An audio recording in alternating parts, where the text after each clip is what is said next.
ও কি এটা রাস্তার অবস্থা? এই রাস্তা দিয়ে মানুষ যায়, ওই বাড়ির মানুষ এইরকম ই লেত্রা বেড়েছে, ব্যাগ বেড়েছে শীতে একবারে। ওই বেতে যাও না, এখন রাস্তাই নাই।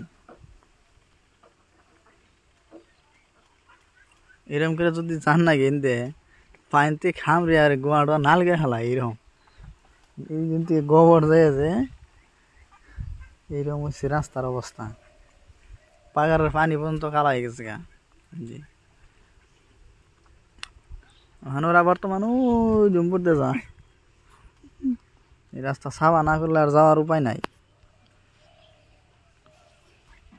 কি অবস্থা দেখছেন না? এটা কি রাস্তার সাইজ? ও ভাই, কি আনলা? কেমন থাকা চালে বস্তা ভাঙিয়ে নিয়ে এলে নাকি?